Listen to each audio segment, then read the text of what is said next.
mga nagdaang araw, tila patuloy tayong nalalagsit at naloloko sa pamamagitan ng mga mali-maling naratibo.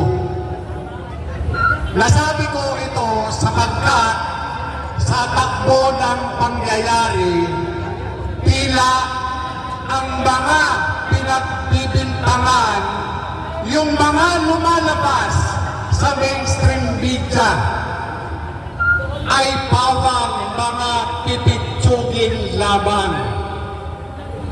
Patuloy na pinagtatakpan ng Administrasyong Marcos yung kanilang katiwalian.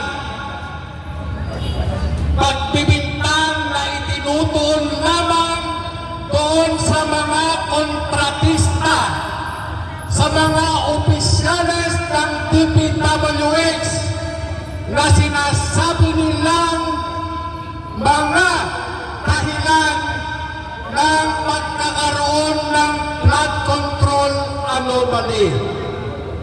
Sa kanang akin bilang isang criminal investigator, wala po tayong dapat panagutin unang-una si Ferdinand Bongbong Marcos Jr.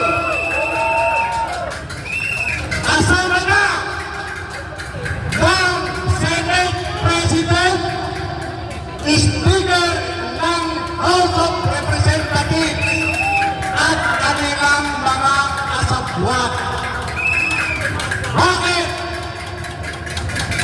Itong mga kontratista na ito ay ginagamit lang nila bilang mga sakripisyal lang. Itong mga kontratista nito ay ginagamit nila bilang mga pagitan o conversion ng pera. Proyekto na ikino-convert sa cash. Paano ito nangyari?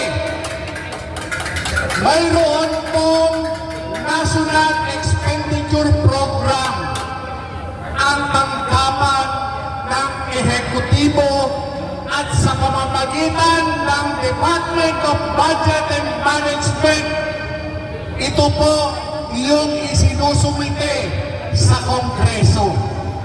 Kung mapapansin natin, yung mga deklarasyon ng Secretary ng DPWH, ayon sa kanya, ang kanilang panukala ay nagkakahalaga lamang ng 100 bilyong piso kumit-kumulang.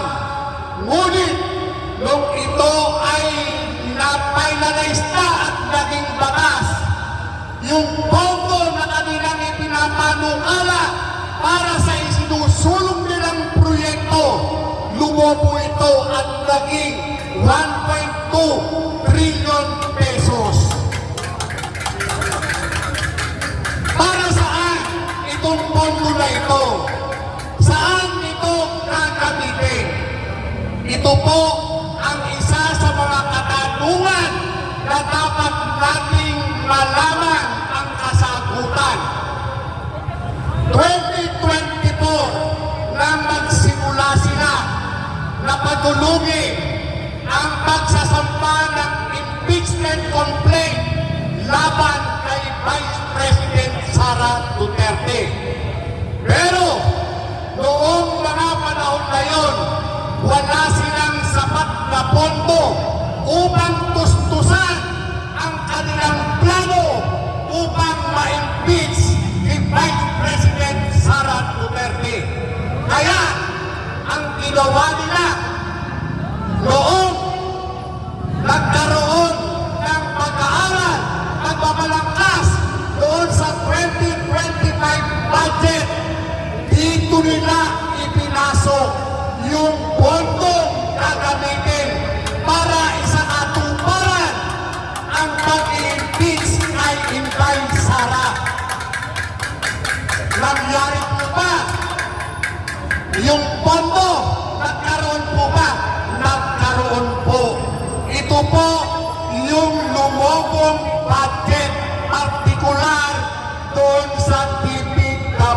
DPWH. Yung pera na sobra doon sa panukalang proyekto ng DPWH, ito po ang pinamahagi doon sa mga miyembro ng Kongreso na lumangka at pumayag upang ma-impeach si Sara Duterte. Alam ng Malacanang na itong mga miyembro ng Kongreso ay mga mukhang pera. Alam ng Malacanang na pera lamang ang pinapanginoon ng mga miyembro ng Kongreso na lumagpa sa impeachment ni Sara Duterte.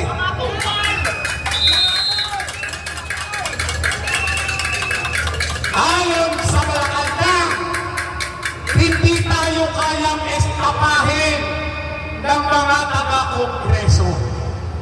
Ayon sa Malacanang, kapag tayo inistama ng mga taga-Kongreso, kapag si Vice President Sara Duterte ay hindi ma-impeach, ibabalik natin sa kanila ang lahat ng kamalasan. Hahabulin natin sila sa kanilang mga kinurakot.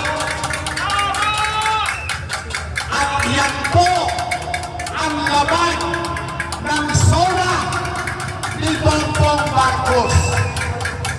Ayon kay Bongbong Marcos, panagutin niya yung mga kurap na mga kongresista, mga kontratista na nasa likod ng flood control.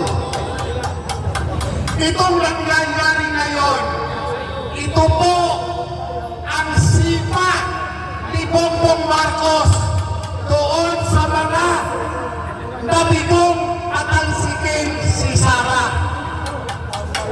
Ginagantihan niya ang Kongreso, ang mga kontratista, sapagkat nagkamali ang Kongreso sa pagpapile ng 4 na impeachment complaint, kung kaya naging daan ito sa pagbabasura at pagdideklarang unconstitutional yung articles of impeachment na isinampa sa Senado. Akala ng marami, itong si Bongbong Marcos ay bayani. Mali po. Naniniwala ba kayo na itong si Bongbong Marcos ay bayani? Si Marcos, siya po ang pangunahing mastermind. Siya po ang nasa likod ng pondo ng flood control na nilustay ng mga kongresista. Kaya kung tatanungin ko kayo, dapat ba natin palagpasin ito? Palagpasin ba natin itong si Marcos, itong si Romualdez, itong si Santiago? Palagpasin ba natin ito? Alam niyo mga kapatid, samantalahin ko na yung pagkakataon. Hanggang mayroon pa tayong oras. Hanggang mayroon pa tayong